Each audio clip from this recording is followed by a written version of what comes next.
Hello everyone, welcome back to Alkaline Hydroxide 784 and today it is the Mathematics series episode 4, which is Equations and Inequalities. So in this episode I will cover, you know, basically how to solve various kinds of equations and inequalities and give you tips on how to do that. Of course, when it comes to equations, there are many different kinds of equations. There's like equations with various kinds of polynomials like linear, quadratic, cubic, so on and so forth. And I think for each kind, there are different ways that you use to solve it. I mean, at the end of the day, it's just algebra. Like for linear, it's very easy. You just move the constant, divide the coefficient of x, and you get what x is. And for quadratic and above, you generally try to factorize it or to find one of the solutions and then factorize it. So that's how to summarize solving equations in general. And of course for quadratic we also have that formula, the what's that thing called, I don't know what's the name of it, but like x would be equal to negative b plus or minus the square root of 4ac over 2a. Then you get your two solutions. There are actually so-called formulas like this for cubic equations, but I do not know of them, so yeah. And technically you don't need it because one, you have a GC, you can always see what the thing looks like in a GC. And two, usually they use one of the easy numbers as a solution, like 1, -1, or 2 or -2, and you can easily find out that that's actually 0.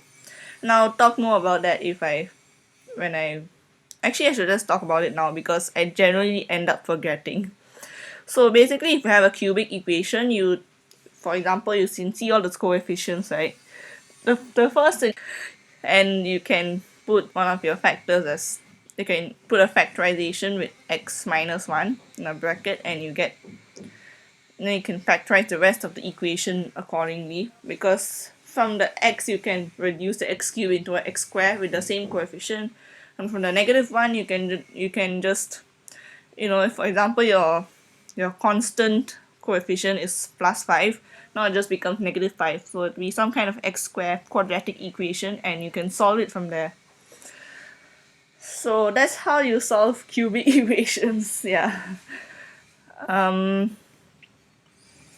So it's actually not that hard to solve cubic equations if you know how to do this.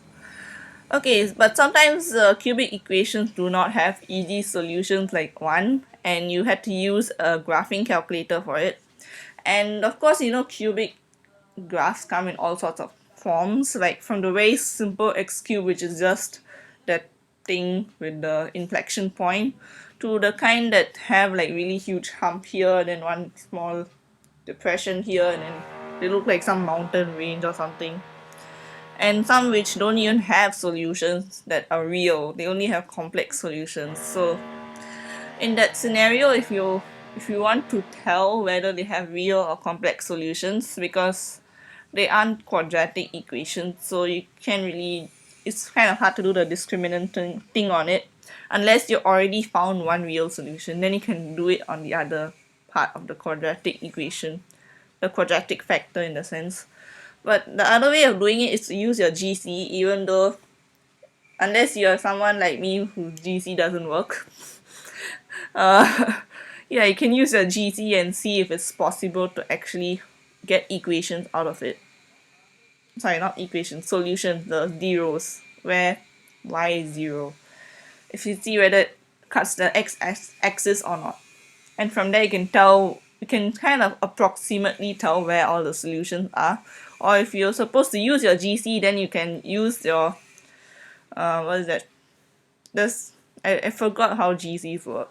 Okay, anyways, you can use your can use your equation solver. Actually, you don't even need a GC for this. You can just use your scientific calculator. There's a thing that you can use to solve quadratic equations and cubic equations, and maybe even power 4 equations. So which would be called, what are they called? Power 4. I know power 5 is quintic.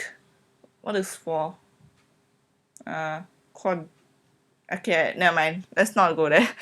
Anyway, so you can use your calculator and easily find out answers. It's not that hard, unless the answers are complex, for which you would need a graphing calculator. I don't think scientific calculators would give complex answers. Okay, actually they might give. It's worth a try.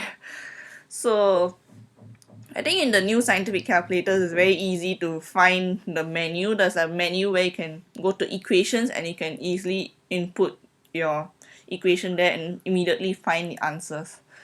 Anyways, moving on. The other kind of equation that you see is, of course, simultaneous equations, which, I mean, you've been seeing them since primary school, right? In one way or the other. And they involve two different linear equations or quadratic equations or something. There'll be two equations or even three sometimes, because if you had three factors, then you would have three equations, and this would be more obvious when you're doing vectors. I think you may end up getting three different equations. And for these questions, they expect you to use your GC. Especially if there's three factors like A, B, and C, you use your GC.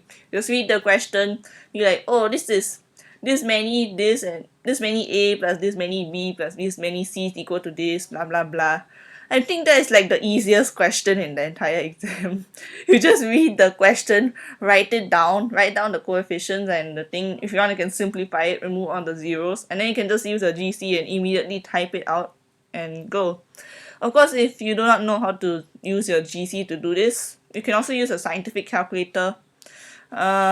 Yeah, it should be in the same section, the equation section. For the GC, you have to go to the apps and then you have to click the simul something app, and from there you can type in your equations. Yeah, that's how you solve it in your calculator. Of course, you can also do this manually if you're bothered enough to, but honestly, if your GC is still working at the very beginning of the exam, you should use your GC, because there's no point wasting time on this. You'd rather waste your time thinking about a harder question. Yeah. Anyways, so apart from simultaneous equations, the other important thing that has been mentioned in the title itself is inequalities. And in inequalities, the most important thing to take note of before you start is to understand what they mean. Like, what does it mean to have something more than something else, something more than equal to, less than, or less than and equal to? Basically, if you look at it graphically, let's say if you have maybe you can say 3x plus 4 is greater than 5. That's just Pythagoras triplet. Okay, never mind. So in order to represent that graphically, you would draw the line 3x plus 4. And then for 5, you draw the line y equals to 3x plus 4, and then you draw the line y equals to 5. And then you would need to see where 3x plus 4 lies above 5, because if it's greater than 5, if you want to represent y greater than 5, you'll actually be shading the entire area above 5. And 5, except for 5, everything above 5 you'll shade it. If of course there's a equals, greater than, and equals to, then 5 is also included, but you get the point. That's how you should view it in your mind. Please don't actually shade your paper, your foolscap paper. You don't have time for that, and I don't think that's very sensible presentation. It'll just be a mess. Okay, so you have everything that's above 5, and for this line you have a very specific line that goes this way, and then from there you can tell where x is, what solutions of x are possible. Like, for example, 3x plus 4 is greater than 5, which would mean that 3x is greater than 1, and x is greater than 1/3. So you would observe on the graph, for example, that 1/3 is the point where it intersects and it increases above the 5, y equals to 5 line afterwards. So that's what it means graphically. And that's why when you do graphical solutions to this, you would generally draw the two equations. Or if you want to simplify it first with some algebra, like what I just did with 3x plus 4, I minus the 4. You can do that as well and make your life easier. You don't even need to use a GC. Just draw a 3x graph and then draw like 1 and voila, you got your solution. Anyways, of course they won't ask you is that's such an easy question like that. They will ask you something with quadratic or even cubic. And yeah, for quadratic and cubic, what you should do is, if you're not using the graphical method, of course I think you now know how to use it, because you just draw the two equations. You just have y equals to this part, the left hand side, and then the right hand side. Then you see according to greater or lesser than, and then see where exactly it is. And just take note whether it's equal or not as well, like the greater than and equal, or lesser than and equal, or if it's not if it's without the equal. So that's for the graphical method. If you want to do this algebraically, you first have to factorize it, of course. Sometimes, of course, in this scenario, you might realize that, oh wait, some quadratic equations and cubic equations do not have zeros, so it's very hard to factorize them in a sense. In that scenario, let's say if you have if it is supposed to be greater than or less than 0, I think you're somewhat in luck. Like if they do not have any intersections, then if the whole entire thing is above the x-axis, then you can just say the entire thing is greater than 0. So how do you prove that? Like if you want to, I don't think they'll ask a question like that, because that's pretty dumb. Okay, they will ask you a question where there are solutions. But if you wanted to prove that, let's say this particular quadratic equation is greater than 0, then one thing that you can do is to factorize, not factorize it, is to use the x squared term and the x term and first create a square from it. Okay, this was quadratic equation, so you create a square from it, and from there you can tell whether the resulting number is a plus or a minus.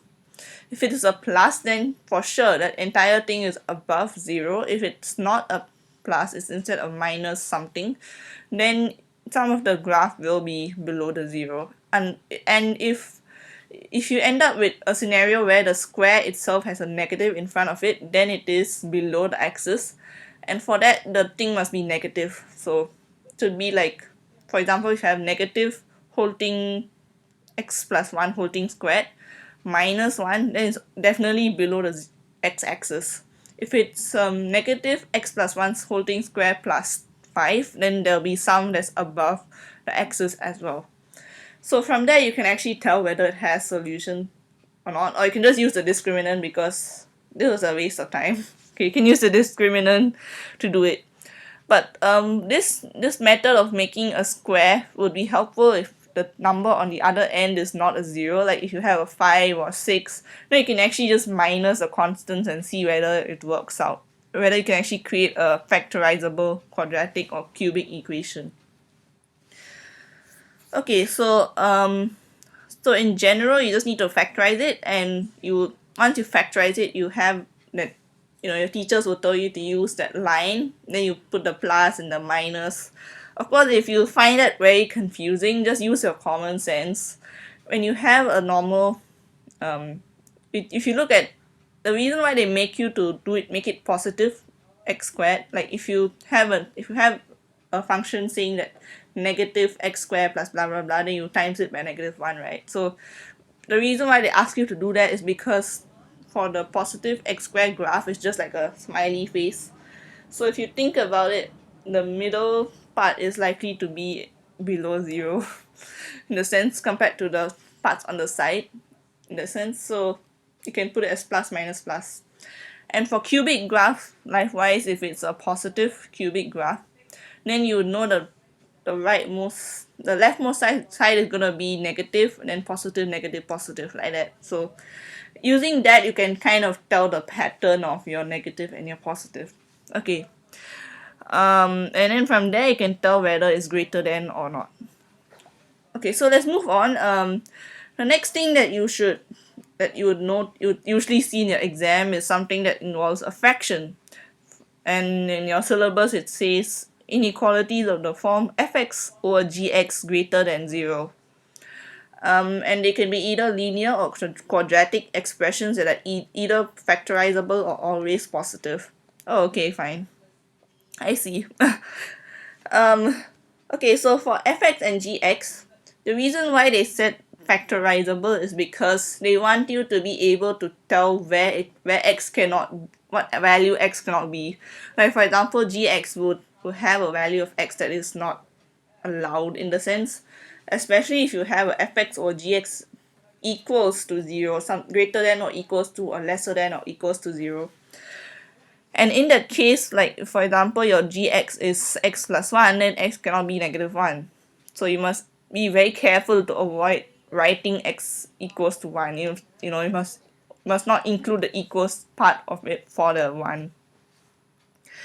And of course, the quadratic expression of the denominator is always positive, then it is always greater than 0. You don't have to worry about it. You only need to worry about fx being greater than 0 in this scenario. Yeah, so of course if it's fx or gx lesser than 0, then it's opposite. Like if the denominator is always negative, then the top one must always be positive. Or if the denominator is always positive, then the top one must be always negative if you want it to be less than 0. So just take note of these. Take note of these things when you're actually solving fx over gx. So yeah, and when it comes to fractions, the only reason why you end up not bothering to solve gx for that matter, or only solving it when by multiplying it to the other side, and you end up with fx times gx squared. Sorry, not times gx squared, times gx, because like the reason why they do that is because in order to multiply and keep the sign facing the same way is to multiply a positive thing. So gx squared will be positive no matter what. That's why when you multiply, you end up with fx gx, and the 0 is just 0, so you won't see the gx squared there. But if you do have a fx or gx greater than another linear thing or something, then when you multiply the gx, you will end up with gx squared times that linear thing. So you end up with a cubic thing, like cubic expression in the sense. And from there you can solve it. You bring it over minus whatever, then solve it. Okay, so I think that's pretty clear. I think everyone should know how to do this algebra. If you make careless mistakes, I can't do anything about it. So the most important thing here that they have actually pointed out is about the modulus x, which is a very interesting, unique thing. As we saw in the previous thing, it makes everything positive. So when it comes to modulus x, sometimes people will get confused by this because you put modulus x greater than 1. That means that x itself must be greater than 1, or x itself must be lesser than negative 1. That's what it means. Because the x inside the modulus can be positive or negative, but when you put it into the modulus, it becomes a positive constant. I think. Yeah. I hope that is clear enough. And therefore, when you get things with modulus x, you should think of it in that sense. And of course, if you find it hard, you can always draw a graph. Like for example, modulus x is greater than 1. So you draw a graph of modulus x and then see where it's greater than 1. And you can even use this for a graphical solution. Just draw a modulus version of the graph and then see where it's greater than whatever constant or other thing that you need to look at. And in the next part where they have the x minus a holding mod lesser than or greater than b, and then from there how you actually manipulate it. So if we're going back to modulus x greater than 1, you have either x is greater than 1 or x is lesser than negative 1. If you have the other scenario where modulus x is less than 1, then you must realize that when you draw your modulus x graph, your v is going to be really small, so it's between negative 1 and 1. So x is greater than negative 1 but less than 1. So that's how you get modulus x lesser than 1. And so if we expand this to, let's say, modulus x minus a lesser than b, how you would interpret that is that this you think of x minus a x as an x. So let's say x minus a modulus is smaller than b, which means that x minus a is greater than negative b and smaller than b. And from there you can move your a out, and since if you plus your a on all three sides of it, I guess you get a minus b, which is smaller than x, which is smaller than a plus b. And likewise, if you have modulus x minus a greater than b, like x minus a holding modulus greater than b, then you would know that x minus a as a whole is greater than b, or x minus a as a whole is lesser than negative b. And from there you have two equations to solve instead of one singular thing. Like you have two separate things because they do not combine together, and from there you can just solve them separately. So for the first one where you have a combined one, the one where it's lesser than b, you can separate it into two cases and make sure you put and in the center. Don't put or, because it's a single one. It's not, you forcefully separated it. So for example, the x minus a holding mod lesser than b, it will become a minus b smaller than x, which is smaller than a plus b. So from there you're supposed to separate it into a minus b smaller than x and x smaller than a plus b. So there must be an and in the middle. You cannot not write the and, because you must realize that both must be fulfilled for your solution to hold true in the sense. Because it's like a range, it's like a limit, it's a range which is much more limited compared to the second case where there's two separate ranges. Okay, so I hope I made that clear.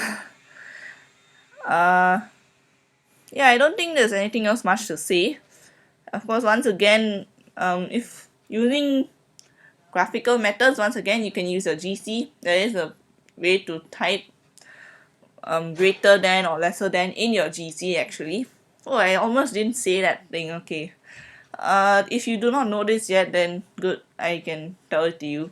There's one way to actually type in a so-called domain for the x. So if you type your equation and then you put divide sign, and then you can put x lesser than something, or x is not equal to 1 or something like that. You can actually do that. And in order to include those symbols, you must go to the mat button. I think you're supposed to press something else and then press the button so that you can actually see that small list of things, and from there you can choose not equals to, or you can choose one of these inequalities. And from there you can actually modify your so-called equation to not include certain values, or to be only great for x greater than a certain value. So I hope you found this useful. If you did, please press the like button and subscribe. The next episode will be about series, and I think I enjoy series a lot, so yeah, we will talk about that in the next episode. And for now, I would like to say thank you and bye.